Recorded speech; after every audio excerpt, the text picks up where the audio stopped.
The courtroom was silent, the kind of silence that made the walls feel like they were closing in. The judge had just finished reading the charges against 17-year-old Jada Simmons, a black high school senior accused of a crime that could send her away for life. The prosecutor smirked, adjusting his tie as he turned to the star witness, the arresting officer, Sergeant Daniel Briggs. "I saw her commit the crime with my own eyes," the officer said with a steady voice. She had the weapon in her hand. There was no mistake. Gasps rippled through the courtroom. Jada's mother, a single parent who had fought to keep her daughter on the right path, held her face in her hands. The jury members shifted uncomfortably, but none more than Jada herself. She sat at the defense table, her hands gripping the chair so tightly her knuckles turned white. Briggs' testimony was damning. He was a decorated officer, a respected man in uniform. His word carried weight. The judge listened carefully, nodding.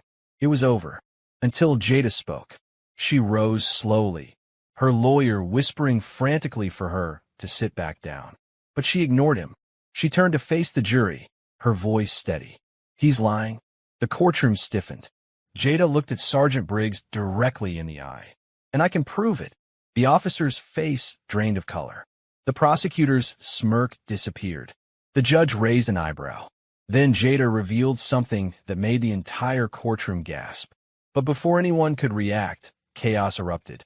3 weeks earlier, Jada's life had been perfect. Or at least, as perfect as it could be for a girl growing up in a tough part of the city. She was smart, focused on her dreams, and determined to go to college. She had the grades. She had the talent. She was going to make it out. Her mother, Carla Simmons, worked 2 jobs just to keep food on the table and pay for Jada's college applications. Every morning, she reminded Jada, "Don't let this world break you. You hear me?" And Jada heard her. That's why she stayed away from trouble, from the gangs, from the drugs. She walked the straight path. She didn't even jaywalk. But trouble had a way of finding people who looked like her. It happened on a Tuesday evening. Jada had just finished basketball practice and was walking home. The sun was setting, and the streets were mostly quiet except for the occasional car passing by. She took a shortcut through a small alley near the grocery store, something she'd done dozens of times before. That's when she heard the commotion. 2 men were arguing near a parked car. Their voices were low but sharp, cutting through the air. She couldn't see them clearly in the dim light, but something about the way one of them kept glancing over his shoulder made her uneasy. Then, bang, a gunshot.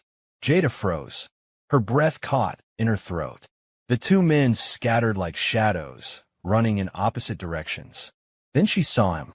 A man slumped against the car, clutching his chest. Blood spread across his shirt. His eyes flickered up at her, filled with something she couldn't name. Fear? Regret? Jada took a step back. Her heart pounded. She needed to call for help. But before she could move, a police siren wailed down the street. Blue and red lights flashed, bouncing off the walls of the alley. Tires screeched. Then a voice. "Freeze!" She barely had time to turn before she was tackled to the ground. The weight crushed the air from her lungs. Her arms were wrenched behind her back. Cold metal snapped around her wrists. She tried to speak, to explain. "It wasn't me. I just got here. Stay down." The officer's knee pressed harder against her back. Jada struggled to breathe. "Please, Shut up." She heard the radio crackle, heard the officer's voice call in. Suspect apprehended. Weapon recovered. Weapon? Jada blinked against the street lights as the officer lifted something from the ground near her. A gun. Her stomach dropped. It wasn't hers. But she knew right then, none of that would matter. The officer, Sergeant Briggs, dragged her to her feet and shoved her into the back of the police car. As the doors slammed shut, she saw the injured man being loaded onto a stretcher. His face was already covered. She didn't even know if he was alive. Tears burned her eyes. She hadn't done anything wrong, but that wouldn't stop them from blaming her. And she was right. The days that followed were a blur of handcuffs, interrogations, and whispered conversations between lawyers and prosecutors.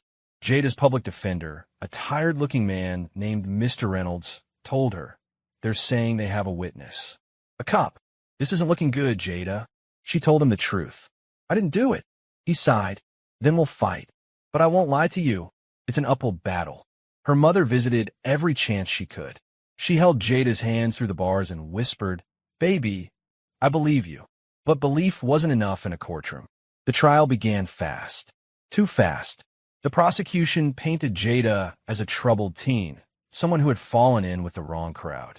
They played up the danger she supposedly posed, mentioning her neighborhood, her friends, even the way she dressed.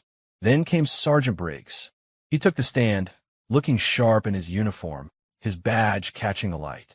His voice was strong, confident. I saw the suspect fleeing the scene. She had the weapon in her right hand. Jada's heart pounded in her chest.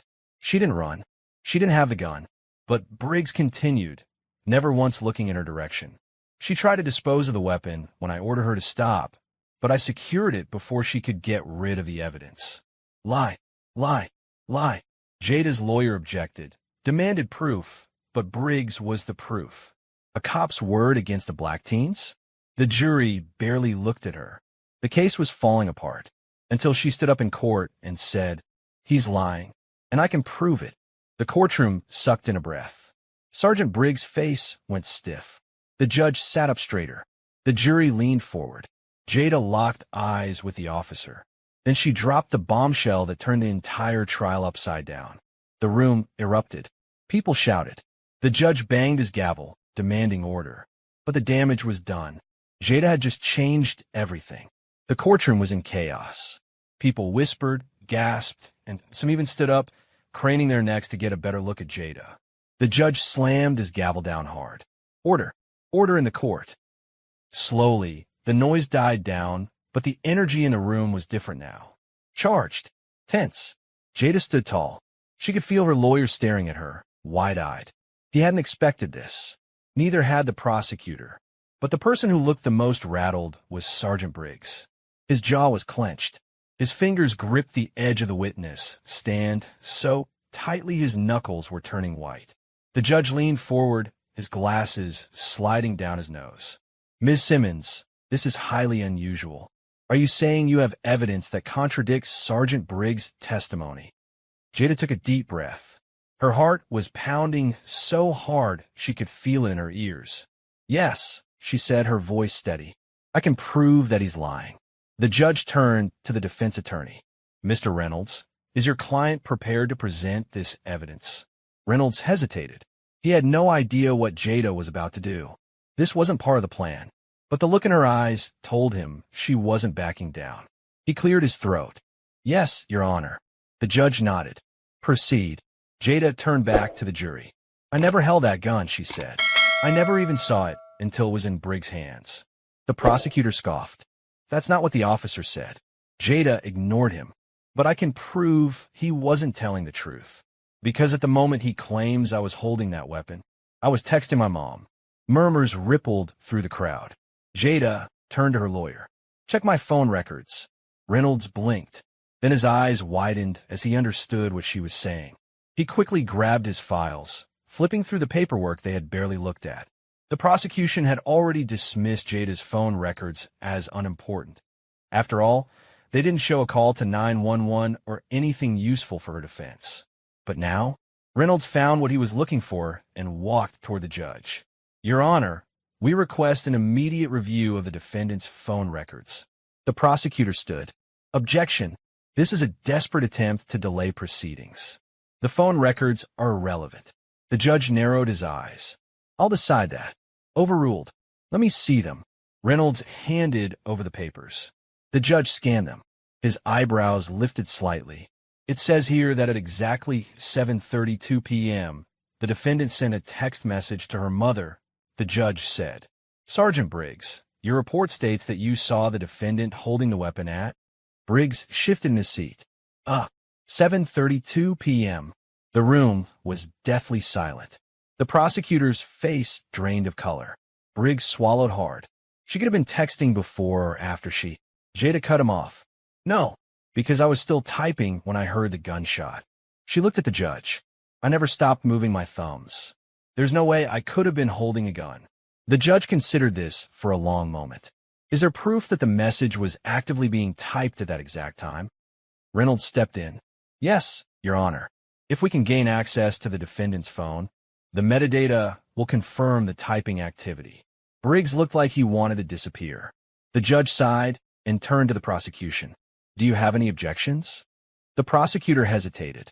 He knew that if they checked the phone and Jada was telling the truth, his entire case would fall apart. But saying no would make them look like they were hiding something.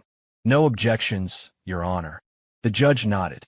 Then the court will take a short recess while we verify this evidence. The gavel slammed down. The courtroom erupted again. Jada was led back to a holding room with her lawyer. The moment they were alone, Reynolds turned to her. What the hell was that? He whispered. She shrugged. The truth. Reynolds ran a hand through his thinning hair. Jada, you just shook up this entire case. If your phone records check out, they're going to have a lot of explaining to do. Jada nodded. She had known from the moment she got arrested that she had been set up. Briggs was lying. But now, for the first time, she felt like she might actually have a chance to prove it. Minutes passed like hours. Then the door opened. A court officer stepped in. They verified the metadata. Jada's heart stopped, and Reynolds asked. The officer hesitated. Then he sighed. She's telling the truth. The courtroom was buzzing when Jada and Reynolds walked back in. The judge looked serious as he addressed the court. The metadata confirms that Ms. Simmons was actively typing a message at the exact time Sergeant Briggs claims she was holding a weapon. This directly contradicts his testimony. Gasps filled the room. Jada turned to look at Briggs. His face was pale. His hands were clenched. He knew. He knew he had just been caught. The judge leaned back in his chair. Given this revelation, I am ordering an immediate review of the arresting officer's conduct. Furthermore, but before he could finish, the courtroom doors burst open. A man in a suit stormed inside, flanked by two uniformed officers. He had sharp eyes and a hard expression. He walked straight to the prosecution's table and whispered something to the lead prosecutor. Then he turned to the judge. Your Honor, he said, I'm Agent Monroe with Internal Affairs, and I believe this case is about to get much bigger than just one false testimony. The air in the courtroom changed. Jada's stomach twisted. This wasn't over. Not even close. The courtroom, already tense, now felt like a bomb about to explode. Agent Monroe, the Internal Affairs officer, stood in the middle of the room like he owned it. His presence changed everything. Sergeant Briggs looked frozen, his face rigid with something between anger and fear. Jada clenched her fists. What was happening? The judge adjusted his glasses and frowned. Agent Monroe, this is a highly unusual interruption. What is the meaning of this? Monroe didn't hesitate. Your Honor, we have been conducting an ongoing investigation into Sergeant Daniel Briggs for several months now. He turned toward the jury, then toward the crowd. We have reason to believe that this officer has fabricated evidence in multiple cases, including this one. Gasps rippled through the courtroom. Jada's mother, sitting in the front row, clapped a hand over her mouth. Sergeant Briggs shot up from his chair. This is ridiculous. The judge slammed his gavel. You will sit down, Sergeant. Briggs hesitated, breathing hard, before finally sinking back into his seat. But his hands were shaking. Monroe continued. Our team reviewed arrest records, body cam footage, and witness statements. We found a pattern, cases where evidence appeared out of nowhere, where testimonies changed at the last minute. We believe that Sergeant Briggs has been framing young black men and women for years. Jada's chest tightened. Years? How many people had this man sent away? The prosecutor looked rattled. This is outrageous. If you had this information, why wait until now? Monroe turned to him, his face cold. Because we didn't have proof. But now we do. He gestured toward Jada. Thanks to Ms. Simmons' testimony and the phone records, we have our first undeniable case of perjury. The room erupted into murmurs again. Jada could barely process what was happening. She had known Briggs was lying, but she had no idea this ran deeper than just her case. The judge rubbed his temples. What exactly are you requesting, Agent Monroe? Monroe stepped forward. We request that the trial be suspended immediately. The charges against Ms. Simmons should be dismissed. Additionally, we are placing Sergeant Briggs under official investigation for misconduct. Briggs jumped up again. This is a setup, he yelled.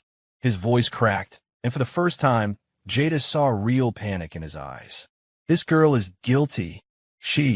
Before he could finish, Monroe pulled something from his pocket and held it up. A USB drive. He walked toward the judge's bench and handed it over. Your Honor, this drive contains audio recordings of Sergeant Briggs admitting to planting evidence. The prosecutor's face went pale.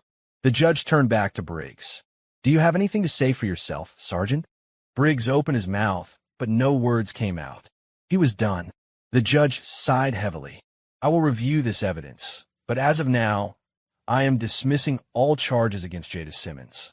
Tears sprang to Jada's eyes. She was free. Her mother let out a sob of relief. But before Jada could even process what had happened, Monroe turned to her. There's one more thing. Jada's breath caught in her throat. What now? Monroe glanced around the courtroom, making sure everyone was listening. The man who was shot that night, the one Jada was accused of harming, he took a deep breath. We believe he knew the truth about Briggs, and that's why someone wanted him dead. The room went silent. Jada's stomach twisted. Monroe looked straight at her. You weren't just framed, Jada. You were a loose end. And just like that, the nightmare wasn't over. It was just beginning. Jada's head was spinning. She had fought to prove her innocence. But now Monroe was saying that this went deeper than just her case. Someone had set her up, not just to take the fall, but to be erased, to be silenced. A shiver ran through her. The courtroom, which had been buzzing with noise, fell eerily silent as Monroe's words sank in. The judge stared at the agent. What exactly are you saying, Agent Monroe? Monroe's jaw tightened. I'm saying this wasn't just a case of a bad cop lying to get a conviction. The man who was shot that night, Terrence Lewis, was a known informant. He was working with Internal Affairs to help expose dirty cops. Monroe let the weight of those words settle before continuing. We believe Sergeant Briggs and possibly others were involved in his shooting. The entire courtroom erupted. Jada's mother gasped loudly, clutching her chest. The prosecutor slammed his hands on the table. This is nonsense. You're making wild accusations with no. Monroe turned to him, his voice calm but firm. We already have an open case. This isn't a theory. It's an ongoing investigation. Jada's breath hitched. Wait, she interrupted. Are you saying that the real shooter is still out there? Monroe looked at her, his eyes unreadable. Yes. The room fell deathly silent again. Jada felt her knees go weak. She had spent the last few weeks thinking she was just a victim of a corrupt cop. But now, she realized she had been marked for something much worse. The judge rubbed his temples. We're getting far beyond the scope of this case. He turned to Monroe. What do you need? Monroe sighed. First, we need to take Sergeant Briggs into custody immediately. The judge nodded. Bailiff. Before Briggs could react, 2 officers moved in and grabbed him. He thrashed. You can't do this. You have no idea who you're messing with. But the cuffs clicked shut around his wrists. Jada watched as they dragged him toward the back exit. Just before he disappeared from sight, he turned his head and locked eyes with her. The look in his eyes made her stomach drop. He wasn't afraid. He was furious. And something about the way he smirked just before he vanished sent ice through her veins. Something wasn't right. Monroe must have noticed because he immediately turned to the judge. Your Honor, given what we know, we request witness protection for Ms. Simmons. Jada's heart pounded. Witness protection? Her mother shot up. What? You're saying my baby still isn't safe? Monroe hesitated. Want to know how deep this goes, ma'am? If Jada was framed, then whoever did it might still see her as a threat. Jada felt like she was suffocating. She had fought so hard to get free. Now, they were saying she had to go into hiding? I can't, she said, shaking her head. I can't just disappear. My life. Monroe gave her a sympathetic look. Your life is exactly what they want to take. Jada's stomach twisted. The judge turned to her lawyer. Mr. Reynolds, do you and your client need a moment? Reynolds sighed and nodded. He leaned down, whispering to Jada. I know this is a lot, but you need to listen to them. If they think you're in danger, you probably are. Jada swallowed hard. Her mother grabbed her hand. Baby, whatever we have to do to keep you safe, we'll do it. Jada looked at Monroe. How long would I have to stay in witness protection? Monroe hesitated. Until we find out who really shot Terrence Lewis. Jada exhaled shakily. She had no choice. She nodded. Okay. Monroe gave her a firm nod. We'll move fast. Tonight, you and your mother will be taken somewhere safe. Jada took a deep breath. She had won her freedom, only to be sent into hiding. But she wasn't just going to sit back and wait. If someone had tried to frame her for murder, she was going to find out who, and they were going to pay. That night, Jada and her mother packed their bags under the watchful eyes of 2 federal agents. They were given burner phones and told to avoid contacting anyone from their old life. By midnight, they were on the road. Jada watched the city lights fade in the distance, her chest tightening. She had been innocent. She had fought to prove it. But something told her this wasn't the end. It was only the beginning, because someone had gone through a lot of trouble to frame her, and they weren't going to just let her walk away.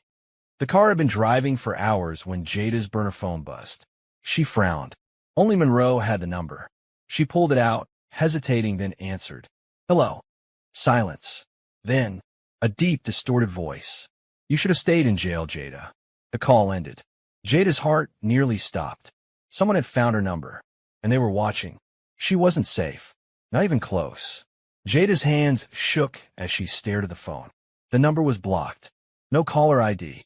Her stomach twisted. How? How did they get her number? She was in witness protection. Only Monroe and a handful of trusted agents knew where she was. Her mother, sitting beside her in the back seat of the car, must have noticed her expression because she reached over and touched her arm. Jada's throat was dry. She couldn't answer. Instead, she turned the phone toward Monroe, who sat in the passenger seat in front of them. Monroe grabbed the phone, his face hardening. What did they say? Jada forced herself to speak. They said, I should have stayed in jail. Monroe's jaw tightened. The 2 agents in the front exchanged glances. Then the driver, Agent Carter, reached for his radio. We've got a breach. Someone has her number. Jada felt like she couldn't breathe. This wasn't supposed to happen. She was supposed to be safe. Monroe turned in his seat to face her. Jada, I need you to listen to me very carefully. We're changing locations. No more phones. Not even the burner. Jada clenched her fists. How did they find me? Monroe didn't answer right away. His eyes flicked toward the other agents. There's only one explanation, he said, his voice low. Someone on the inside leaked it. Jada's heart dropped. A traitor. Someone inside law enforcement. Someone who was supposed to protect her. Had given her information to the people who wanted her dead. Her mother covered her mouth, eyes wide with fear. You mean we can't trust anyone? Monroe exhaled sharply. Not until we figure out who's behind this. The tension in the car was suffocating. Jada turned to the window, staring into the dark. The highway stretched ahead, long and empty, swallowed by the night. The call had changed everything. She wasn't just hiding anymore. She was being hunted. And the worst part? They were already one step ahead. 2 hours later, they arrived at a motel off a deserted road. It was the kind of place where the neon sign flickered and the vending machine was half broken. Monroe checked the place before waving them inside. Jada sat on the bed while her mother paced the room, rubbing her hands together. This isn't right, her mother whispered. We're supposed to be safe. Monroe sighed. I know, but until we figure out who's leaking information, we need to stay low. Jada clenched her jaw. And what if they find us again? Monroe hesitated. They won't. But his eyes told a different story. Jada saw the way his fingers hovered near his gun, the way his shoulders were tense. He was expecting trouble, and so was she. That night, Jada couldn't sleep. She lay awake, staring at the ceiling, her mind racing. Someone had framed her. Someone had killed Terrence Lewis and tried to pin it on her. And now, that same someone was still after her. She needed answers. She wasn't going to just sit back and hide. She had been fighting since the day she was arrested. And she wasn't stopping now. Carefully, she reached for Monroe's laptop, which was sitting on the small motel desk. He had left it there while making calls outside. Her hands trembled as she opened it. She wasn't sure what she was looking for, until she found it. A list of all the officers involved in the original case against her. Briggs was the main one, but there were others, and one name stood out. Detective Paul Riggins. Jada's breath caught in her throat. Her lawyer had mentioned his name once, briefly. He was one of the first officers on the scene that night. But something was off. She quickly searched his name, clicking through files Monroe had access to. And she found something that made her blood run cold. Riggins had a history. Excessive force complaints. Cases that mysteriously disappeared. And worst of all, he had been partners with Briggs. Jada's heart pounded. Briggs was behind bars. But what if Riggins wasn't just another dirty cop? What if he was the one still pulling the strings? Her fingers trembled as she closed the laptop. She needed to tell Monroe. She turned and stopped. The window was open. A cold breeze slipped through the room. Jada's stomach twisted. She hadn't opened it. She stood up slowly, every hair on her body standing on end. Then, a noise. A faint creak. Someone was in the motel room with her. Jada's blood turned to ice. She wasn't alone. And whoever was there wasn't a friend. Jada's heart raced in her chest as she scanned the room, her eyes darting to every corner, every shadow. The faint sound of movement came again, a soft shuffle, like a boot scuffing against the floor. She couldn't see anyone, but she felt them. Her breath hitched in her throat. She didn't know if it was paranoia or if something was truly off, but the hair on the back of her neck stood up. She stepped cautiously toward the door, trying to stay as quiet as possible, her feet barely making a sound on the old carpet. She reached for the handle, but stopped. There was something about the air in the room. It felt thicker, more dangerous. She turned her head, her eyes narrowing. The curtains. Her pulse spiked. The window had been open. She could feel the cold breeze rushing in, but there was no way she would have opened it without noticing. And no one had mentioned it being cracked. Had someone been watching them? The sound of breathing, barely audible, snapped her attention back to the room. It wasn't her mother. Her mother was pacing the other side of the room, wringing her hands. The noise wasn't coming from her. It was coming from the shadows by the far corner, right next to the bed. Jada's hand hovered near the gun Monroe had left on the dresser. She couldn't hear footsteps, but she knew she had to act quickly. The room felt too quiet. Then the creak of the floorboards behind her was unmistakable. She spun around, her eyes wide. The room was empty. But just as she relaxed, the sound came again. Someone was definitely in here. Without warning, Jada grabbed the gun and turned, aiming at the corner. A figure moved from the shadows. A man, tall and broad-shouldered. He was dressed in dark clothing, a black hoodie covering his face.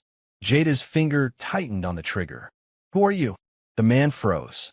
For a heartbeat, the world felt like it had come to a standstill. Jada's pulse pounded in her ears, and her breath was shallow as she kept the gun trained on the figure. But then, the man spoke. "Put the gun down, Jada." His voice was deep, calm, but there was something about it that sent chills down her spine. "How do you know my name?" Jada demanded, her voice trembling despite her best efforts. He stepped forward slowly. "Monroe's been expecting you. He just didn't know it would be like this." The words made no sense. Monroe had left her alone for only a few minutes to make a phone call outside. How did this man know she was here? And why did he sound so familiar? "Who sent you?" she asked, her gun still aimed. The man hesitated, then took another step forward. "We're on the same side. But right now, you don't have time to question me." Jada felt like the floor had been ripped out from under her. "I'm not going to hurt you, Jada, but I need you to listen to me." She narrowed her eyes. "How do I know I can trust you?" He stopped just out of reach. "Because I'm trying to keep you alive." Jada kept her eyes trained on him.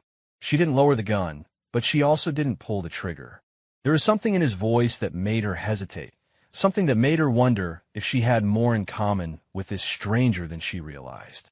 "I know you think I'm the enemy," he said, "but we're both after the same thing. The truth about Terrence Lewis and the people who want you dead." Her breath hitched. He knew. He knew about Terrence. She hadn't told anyone outside of Monroe about what happened that night. Her heart was pounding as she spoke.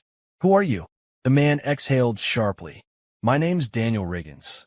Jada's world seemed to stop. Riggins? The same name she had found in the files earlier. The name that had stood out in the list of corrupt officers she had uncovered. Daniel Riggins. But there was something wrong about this. Her mind raced. "You're the cop who—" He held up his hands. "I know what you're thinking. But hear me out. He took a step closer, his eyes pleading for her to listen. I'm not like Briggs. I never wanted any of this. I'm not involved in framing you. And I sure as hell didn't want Terrence to die. But I'm in deep, and I'm trying to help you find out who's really behind all this before it's too late. Jada's hands were trembling, but she kept the gun steady. Then why are you here? He looked down, like he didn't want to say the next part. Because, Jada, if you stay with Monroe, you're not going to make it. Whoever's behind all this, they already know about him. They know where he is. They know you're with him. Her blood ran cold. Monroe's not safe? Riggins nodded. No one is. They have eyes on every move we make. A cold sweat broke out across her forehead. The figure she had been hunting, the person who had framed her, was now hunting her, and Monroe. The situation was spiraling faster than she could understand. Suddenly, the door slammed open, and Monroe rushed in. The tension was palpable. He froze when he saw Riggins standing in front of Jada, his hands still raised. Riggins, Monroe said sharply, his voice low but dangerous. What the hell are you doing here? Riggins didn't flinch. I came to help her. Monroe's eyes narrowed. You came to help her? Or you came to make sure she doesn't find out who you really are? The question hit Jada like a slap. Monroe knew something. Riggins turned to her. Jada, he's not who he says he is. Monroe's eyes flicked toward Jada. Don't listen to him. He's working with the people who want you gone. Jada's heart raced. The world around her was closing in. She couldn't trust either of them. She had to decide. But which one was telling the truth? The room was thick with tension. Jada's mind raced, unable to process everything that had happened in the last few minutes. She stood frozen between Monroe and Riggins, each man looking at her like he had the answers, but she wasn't sure which one she should trust. Monroe's voice was sharp. Jada, you need to listen to me. Riggins is not a good guy. He's part of the mess, and if you go with him, you'll be walking straight into a trap. Riggins smirked, shaking his head. Monroe's lying, Jada. He's been playing both sides from the start. I can prove it. Jada's pulse quickened. Every word, every accusation seemed like it was pushing her deeper into a maze she couldn't get out of. But something in Riggins's eyes, something she couldn't explain, made her second-guess everything Monroe had said. Why should I believe you? She finally managed, her voice steady despite the whirlwind inside her. She still held the gun, her finger itching against the trigger, unsure if either man was a friend or foe. Because if I wanted to hurt you, I would have done it already, Riggins replied calmly, his hands still raised, as if trying to show her he wasn't a threat. Monroe took a step forward, but Jada quickly raised the gun, her eyes fixed on him now.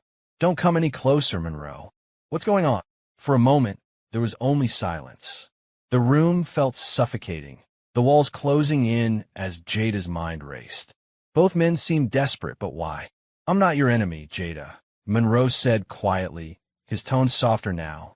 I've been trying to protect you from the beginning, and I was trying to get to the truth about who framed you and why. But it's bigger than just some bad cop.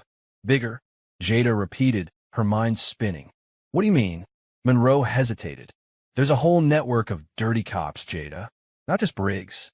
It's a group, and they'll stop at nothing to make sure the truth never gets out. They'll kill anyone who gets too close, even us. Jada glanced at Riggins. His expression was unreadable, but there was something about his presence that made her question Monroe's story. No, you're not telling me everything, she said. If this is all true, why didn't you tell me sooner? Why let me walk into this mess? Monroe flinched, and for a moment, his resolve wavered. Because it wasn't safe, Jada. If I had told you everything from the start, you would have been a target. But now you've been dragged into this whether you like it or not. The people behind this are coming for you. Jada swallowed hard. Everything she thought she knew about her situation was slipping away, and she wasn't sure who to trust anymore. Riggins stepped forward cautiously. Monroe's right about one thing. There's a group of corrupt officers, and they'll kill anyone who stands in their way. But I'm not one of them. I'm not working with them, and I'm not trying to hurt you. In fact, I'm the only one who knows how to get to the heart of this and bring them down. Jada blinked, torn. The words felt like a lifeline, but they also felt dangerous. If Riggins was telling the truth, he was her only hope. But if he was lying, She might be walking straight into a trap. She looked between the two men, feeling a wave of exhaustion wash over her. Her mind was clouded with doubt, but one thing was clear. If she didn't make a decision soon, she could end up dead. "I need time to think," she said, lowering the gun slightly but not entirely. Monroe's eyes softened. "You don't have time, Jada. These people are fast, and they have more resources than you can imagine. If we don't move now, you might not make it through the night." Jada felt her head spin. Time was running out, and every second felt like an eternity.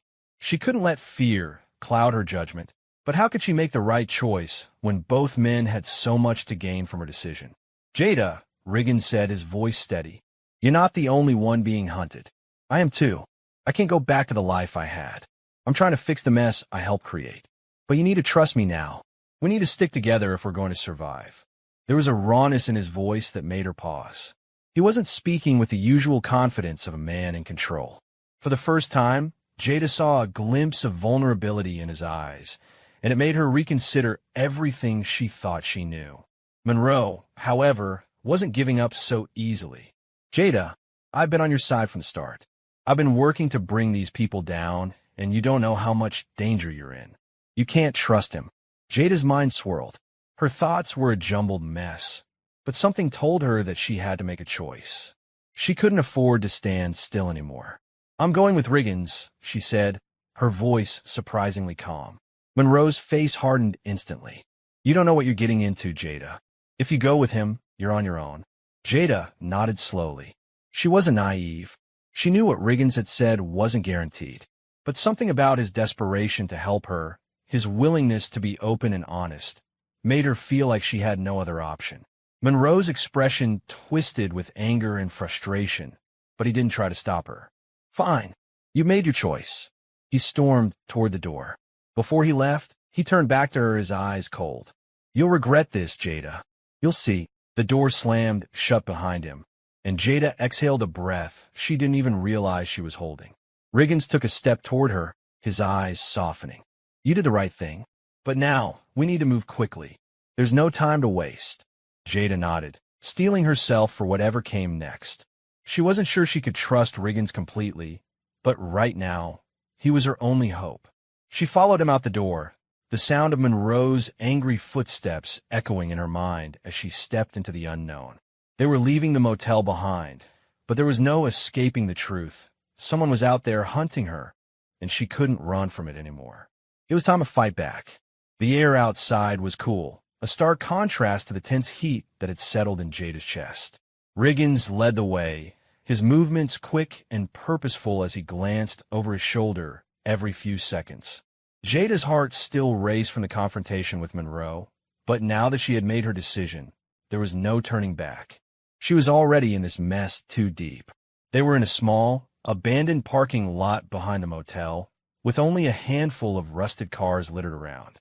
Riggins didn't speak as he ushered her toward an old, nondescript sedan parked in the corner.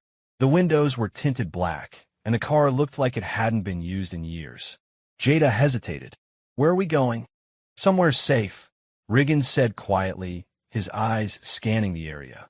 "We'll talk once we're there." Jada nodded, her mind still buzzing. She could feel the weight of her decision bearing down on her, and yet she couldn't bring herself to regret it. If Riggins was lying, she'd deal with that later. But right now, she needed to trust him, or else she would never get the answer she was looking for. The car ride was silent, the only sound coming from the hum of the engine as Riggins maneuvered the car through the dark streets. Jada kept her eyes on the rearview mirror, her heart still pounding in her chest, waiting for someone to tail them. The shadows seemed to stretch endlessly, as if the world itself had conspired to hide her from whoever was hunting her. After what felt like an eternity, Riggins finally turned onto a winding, narrow road that seemed to lead further into the woods. The lights of the city disappeared behind them, replaced by the thick, dark trees that seemed to swallow the road whole. "We're almost there," Riggins muttered, his voice tense. Jada tried to steady her breathing, her mind still racing. What had she gotten herself into? She had just walked away from Monroe, someone she had trusted, and now she was following a man who had been part of the system that nearly destroyed her. It didn't feel right, but there was no other choice. The car came to a stop in front of an old, run-down cabin, the kind of place that looked abandoned for years. The windows were boarded up, and the paint was chipped and peeling. "Stay close," Riggins instructed as he pulled the keys from the ignition. Jada's stomach twisted as she followed him out of the car. There was something unnerving about this place. It looked like it hadn't seen any human activity in years. She kept her hand on the gun tucked in the waistband of her jeans, her mind still on high alert. Riggins led her up the creaky stairs to the front door, which he unlocked with a key from his pocket. The door groaned as it swung open, revealing a small, dimly lit interior. It was empty except for a few pieces of furniture that had clearly seen better days. A couch sat against one wall, covered in dust, and an old lamp flickered weakly from the corner. The air was thick with the scent of mildew and age. Jada stepped inside, looking around, her nerves fraying with every passing second. This didn't feel safe, not like Riggins had promised. "I know it's not much," Riggins said, breaking her thoughts. "But it'll do for now. We have to lay low until we figure out our next move." Jada didn't respond right away. Her instincts were telling her to leave, to get back in the car and run, but she couldn't. Not without answers. And if Riggins was telling the truth, then this place was the only shot she had left at finding them. "So, what now?" she finally asked, her voice steady despite the growing unease in her stomach. Riggins looked at her, his face serious. "Now, we find out who's behind this. I have a few connections that can help us dig into the people who framed you. But we have to be careful. There are eyes everywhere. The people who set you up are watching you." Jada nodded. "And Monroe? What happens to him?" Riggins didn't answer immediately, his eyes flickering to the door. "Monroe has his own agenda. He's been working against the same people for a long time, but I'm not sure how much I trust him. I know he wants to protect you, but I'm not sure how far he's willing to go." Jada felt a pang of guilt. Monroe had always been on her side, hadn't he? He was the one who had fought to get her out of jail, the one who had believed her when no one else would. But now, the more she thought about it, the more Riggins's words rang true. Maybe Monroe hadn't been completely honest with her. "Right now, we can't worry about him," Riggins continued. "We need to focus on keeping you alive." Jada's mind raced. She had come here hoping for answers, but instead, she was more confused than ever. How could she trust either of them? Monroe had said things that made sense, and Riggins, well, he was the only one who had offered her any real hope. But was that enough? Riggins handed her a small file folder. "These are the people who've been involved in the frame job. If you want to understand who's behind this, you need to know their names." Jada took the folder, her fingers brushing against the cool paper. She opened it, revealing a list of names, photographs, and criminal records. One name stood out to her immediately: Detective Paul Riggins. Her breath caught in her throat. "Wait, this is you," she said, looking up at him, her eyes wide with disbelief. "Why is your name on this list?" Riggins's face tightened. He didn't answer right away, and when he did, his voice was low. "Because that's who I was. But that's not who I am anymore." Jada felt like the floor had fallen out from under her. Everything she thought she knew about him, everything, was starting to unravel. But if Riggins was involved with these people, how could she trust him? She gripped the folder tightly. "So, you're telling me you used to work with these people? You were one of them?" Riggins's jaw clenched. "I was. But I'm out. I'm trying to take them down. The person who framed you, he's not working alone. He's part of a much bigger operation. And right now, the biggest threat to you is the same person who framed you. The man who killed Terrence Lewis." Jada's heart dropped. "You mean they're still out there?" Riggins nodded grimly. "And they'll stop at nothing to make sure you don't find out the truth. But we'll get there, Jada. We have to."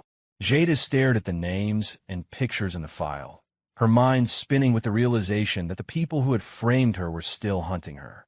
And now, she was caught in the middle of something much darker than she ever could have imagined. And the worst part?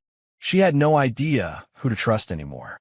Jada's mind was spinning, and her head throbbed with confusion.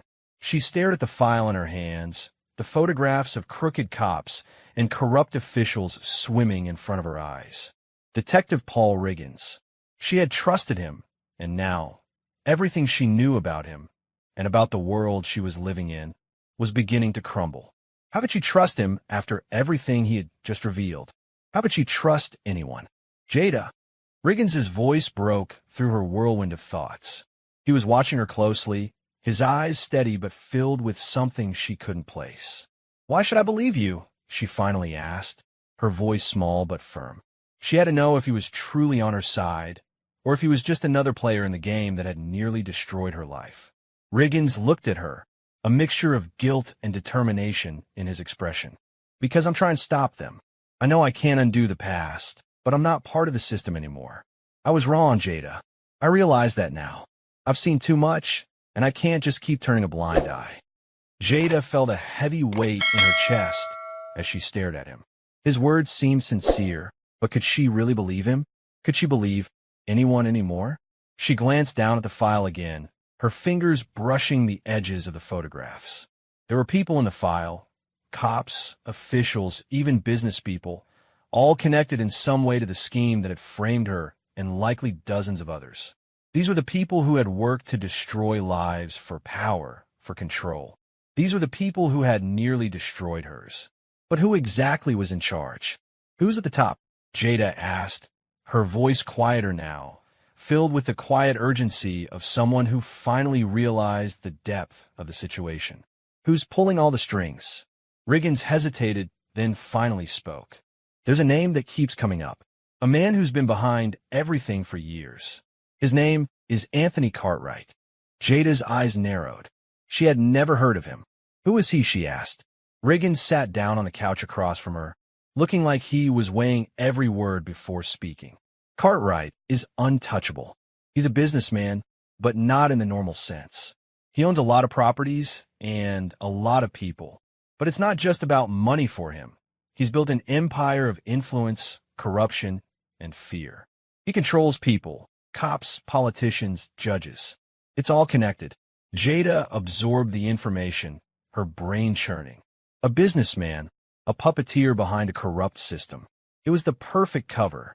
She had to learn everything she could about this man. He was the key to everything. "I need to know where to find him," she said, her voice steely with purpose. Riggins looked at her, and for a moment, there was a flash of concern in his eyes. "You don't know what you're asking. Cartwright is dangerous. If you go after him, you're not just putting yourself in danger, you're putting everyone you care about at risk." Jada swallowed hard, her mind made up. "I've already lost everything. I'm already in danger. But if I don't find him, if I don't stop him, who will?" Riggins exhaled slowly, looking away for a moment. Then he nodded, his expression softening. "You're right. You're already in the thick of it. But this isn't something you can just walk away from.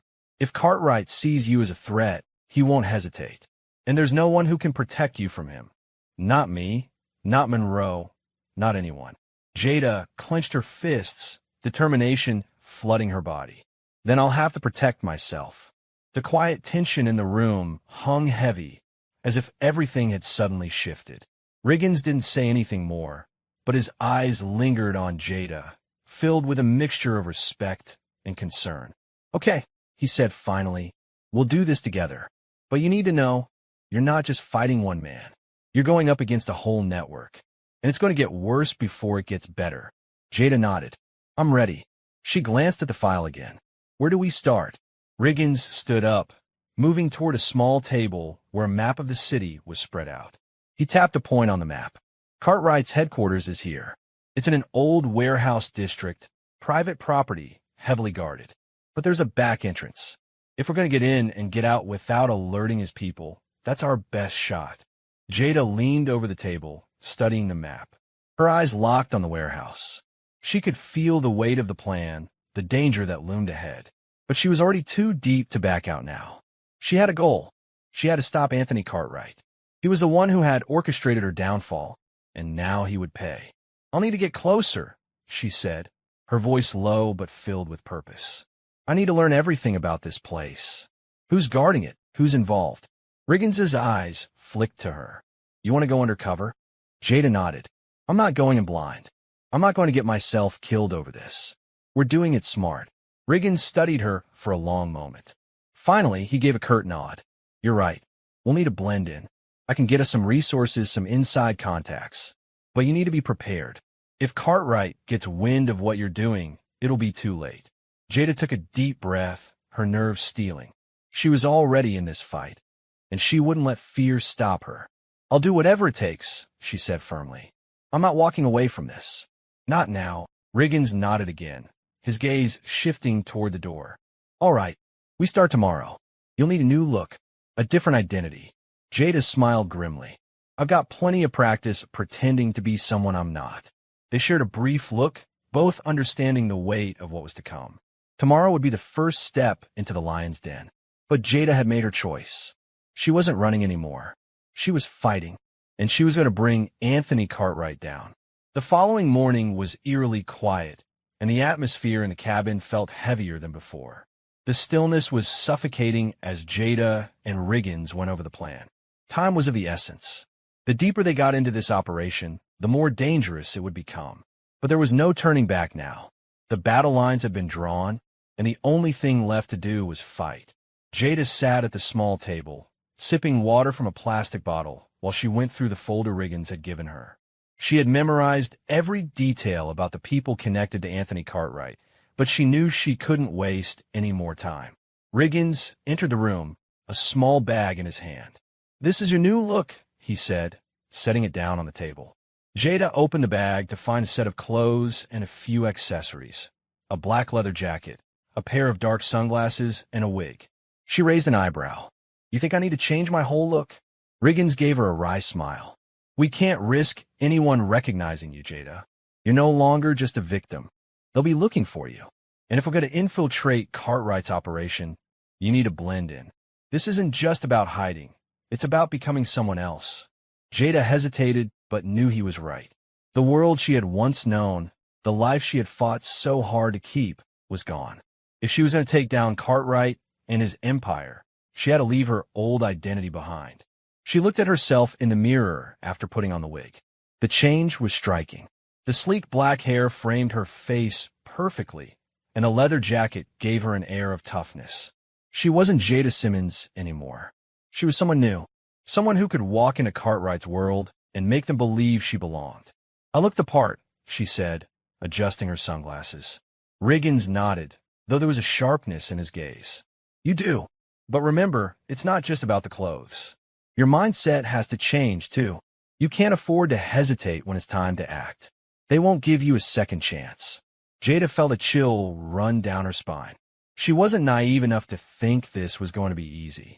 She was walking into the lion's den, and if she wasn't careful, she wouldn't make it out alive. The plan was straightforward but risky. They would get as close to Cartwright's operation as possible, learn everything they could, and if they were lucky, get the evidence they needed to bring him down. Riggins had contacts who could help them access the information they needed, but every move they made had to be precise. One misstep, and they would be caught. I'll keep the car ready, Riggins said as he started to head out the door. Meet me outside in 10 minutes. Jada nodded. She had to trust him, and right now, trusting Riggins was the only option she had.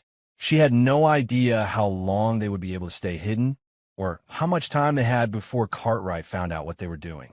But she was ready to play her part in this game, and if it meant putting everything on the line, so be it. 10 minutes later, Jada stepped out into the cool morning air, the sun just starting to rise in the distance. She could hear Riggins's car idling a short distance away, its engine humming in the otherwise quiet surroundings. As she slid into the passenger seat, Riggins shot her a quick, calculating glance. You good? Jada nodded, her fingers tightening on the strap of her bag. She wasn't good, but she wasn't going to back down either. I'm good, she said. All right, Riggins replied. He put the car in gear and drove down the winding road, his eyes scanning the rearview mirror constantly. The tense silence between them spoke volumes. They both knew that one wrong move could end everything. They made their way toward the heart of the city, and the closer they got to Cartwright's operation, the more Jada felt the weight of the decision pressing down on her. They were getting closer to the man who had caused all of this, the man who had tried to destroy her life. And if she was lucky, Today would be the day she learned everything she needed to finally take him down. They stopped at a nondescript cafe on the edge of downtown. It was busy, but quiet enough to blend in. A woman behind the counter gave Riggins a knowing look as they entered, her eyes flickering to Jada before returning to her work.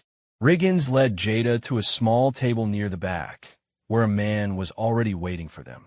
He was well-dressed, his face hidden behind a pair of dark sunglasses despite the overcast weather outside. As soon as he saw Riggins, he gave a nod and motioned for them to sit. "This is Nick," Riggins introduced. "He's a contact. He can get us the information we need, but we have to be careful. If Cartwright's people are on to us, Nick won't be able to help us for long." Jada sat down, her eyes scanning the room. The cafe was quiet, but the air felt thick with tension. The man across from them, Nick, didn't speak right away. He just studied Jada for a moment, his gaze assessing. Finally, he spoke in a low, gravelly voice. "You sure you want to do this?" Jada didn't hesitate. "Yes, I need to know everything about Cartwright, where he's hiding, who his people are, and what he's planning next." Nick gave her a sharp look, then turned to Riggins. "This won't be easy. Cartwright's network is vast. We're talking dozens of people, and some of them are untouchable. But I got eyes on him. I can get you information, but you'll need to be patient." Jada didn't flinch. "I've waited long enough." Nick studied her for a moment, his expression unreadable. Then he pulled out a small, folded piece of paper and slid it across the table to Jada. "This is the start. I got a list of people close to Cartwright. Find out who you can trust. The rest," he trailed off, his eyes dark. "Get them before they get you." Jada took the paper, feeling the weight of the task ahead. Every name on that list was a potential lead, a potential link to Cartwright's empire.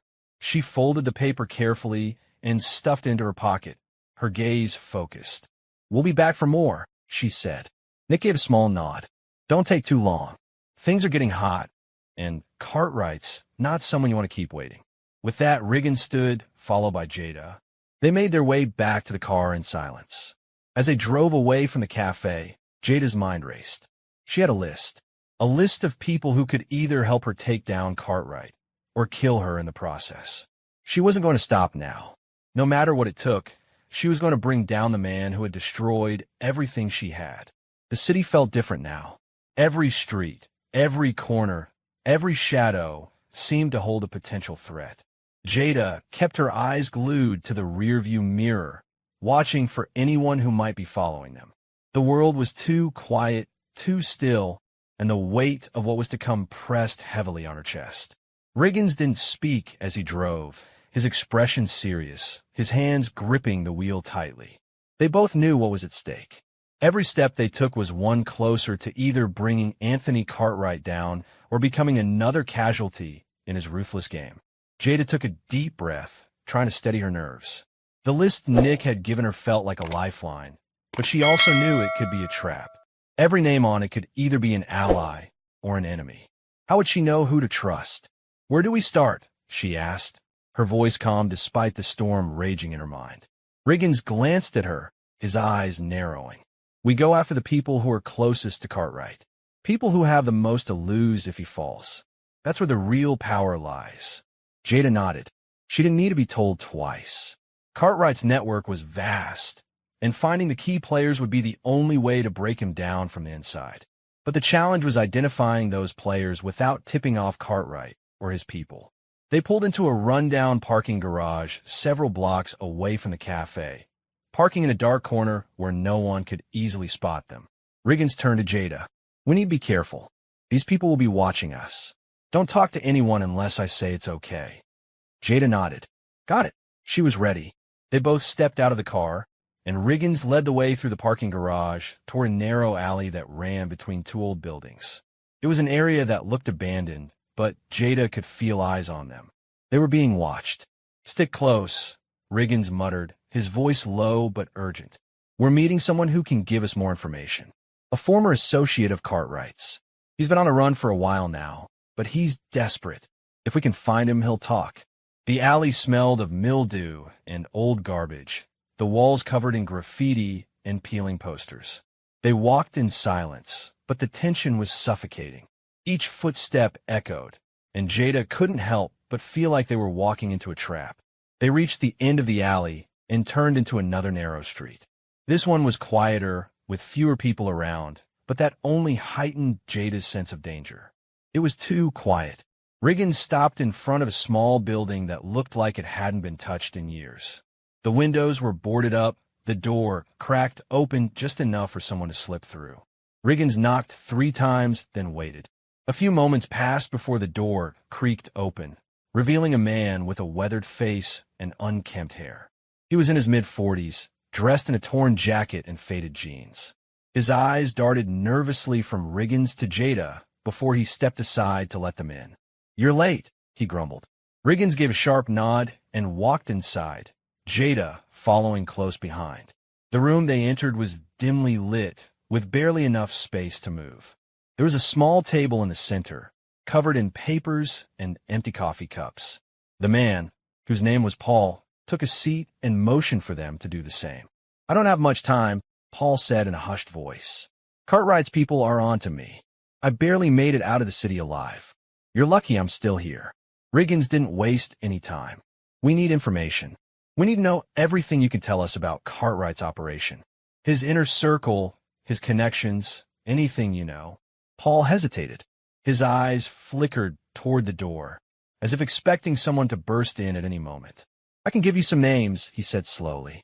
"But be careful. Cartwright's got spies everywhere. You can't trust anyone." Jada leaned forward. "We're not leaving until we get what we need. Start talking." Paul exhaled sharply, clearly weighing his options. Finally, he sighed and nodded. All right. Cartwright's got a guy named Frank Miller. He's the one who handles all the dirty work, the hits, the enforcers, the muscle. If you want to get close to Cartwright, you need to start with him." Riggins's eyes flashed. "Where do we find him?" Paul shifted uncomfortably in his seat. "He's got a club, a strip joint on the outskirts of town. It's a front. The real business goes on behind closed doors. If you want to get a Cartwright, you go through Miller."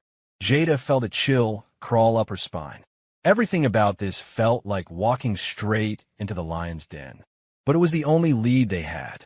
"And what about Cartwright himself?" Jada asked. "Where is he hiding? How do we get to him?" Paul shook his head. "Cartwright doesn't come out in public much. Too risky. He's got a private estate in the hills, but it's guarded like Fort Knox. I don't think anyone's gotten close to him in years. You'll need more than guts to get to him." Riggins's jaw tightened.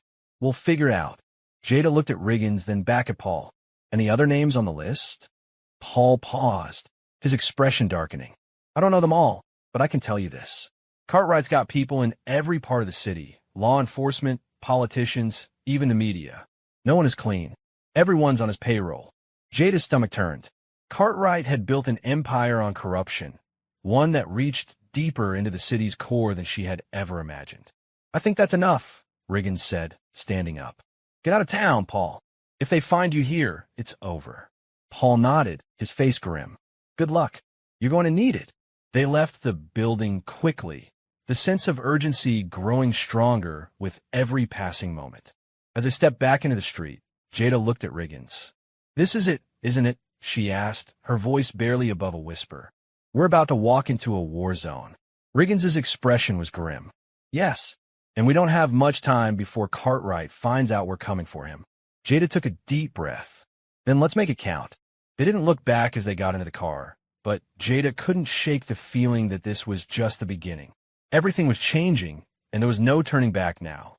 The war had started. The city was alive with tension. Jada could feel it in the air, in the way people moved, in the way the shadows stretched long and deep. Every step she took felt heavier, weighted with the knowledge that this was it. There was no turning back now. She and Riggins sat in the car outside Frank Miller's club, their expressions grim. The neon lights flashed above them, flickering between red and blue, casting eerie glows across the darkened street. Inside that building was the key to Anthony Cartwright's empire. Miller was the enforcer, the one who made sure things got done. And if they were going to get to Cartwright, they had to go through him first. Jada inhaled sharply, gripping the gun Riggins had given her. She had never wanted to be the kind of person who needed one. But this wasn't about what she wanted anymore. It was about survival. "You ready?" Riggins asked, his voice low. Jada nodded. Let's do this. They stepped out of the car and moved toward the entrance. The bouncers at the door barely glanced at them before letting them inside. The music was deafening, the bass shaking the walls. Women danced under flashing lights. Men in expensive suits sat in booths, sipping whiskey and exchanging hushed conversations. Jada spotted him immediately. Frank Miller. He was sitting in a VIP section, surrounded by bodyguards. His presence was undeniable. He had the air of a man who knew he was untouchable. But tonight, that was going to change. Riggins leaned in close. We don't have much time. The longer we stay here, the more likely it is that someone tips Cartwright off. Jada squared her shoulders. Then let's not waste it. She walked straight toward Miller, ignoring the way the guards shifted as she approached. One of them stepped forward, blocking her path. Back off. You don't have an appointment. Jada didn't blink. Tell your boss that Jada Simmons is here to talk. The guard's expression flickered.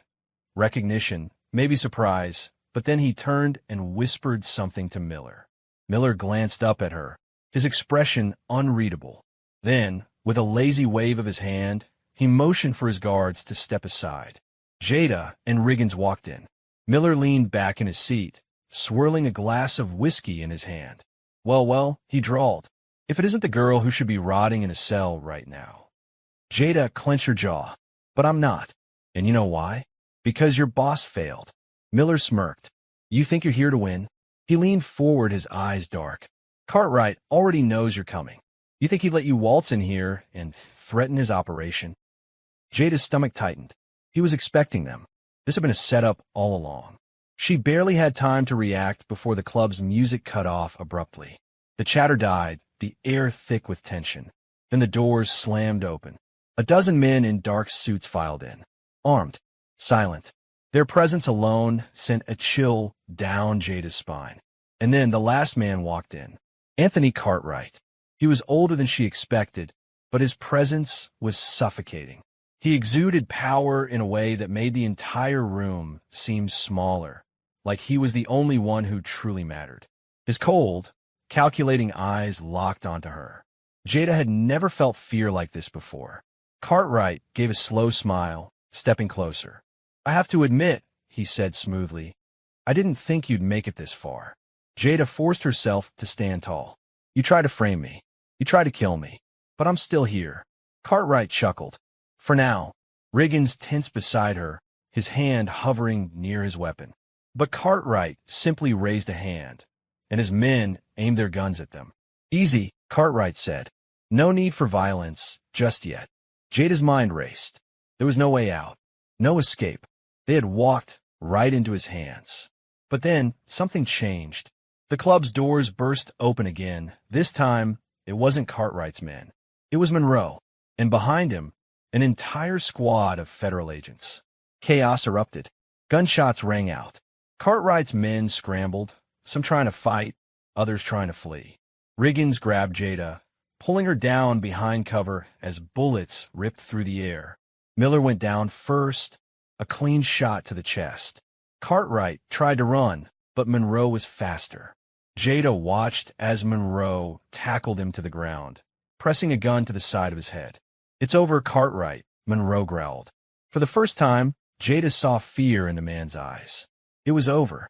She exhaled shakily, the weight of everything crashing over her. The nightmare that had begun with a single lie, Briggs's lie, had finally come to an end. The police swarmed the building, arresting what remained of Cartwright's empire. Riggins helped her to her feet, his face unreadable. You all right? Jada looked around, her body still buzzing with adrenaline. She had survived. She had fought. And she had won. Monroe approached her, nodding. You did good, Jada. She studied him, remembering the doubt she had felt about him. But in the end, he had come through. She gave him a small, tired smile. So did you. Cartwright was hauled to his feet by two officers, his face contorted with rage. He looked at Jada, his eyes filled with unspoken threats. This isn't over, he hissed. Jada met his gaze, unflinching. Yes, it is. And with that, he was dragged away. Jada felt a weight lift from her shoulders. For the first time in weeks, she was free. No more running. No more fear. She had fought for her name, for her life, and she had won. As she stepped outside, breathing in the crisp night air, she felt something she hadn't felt in a long time.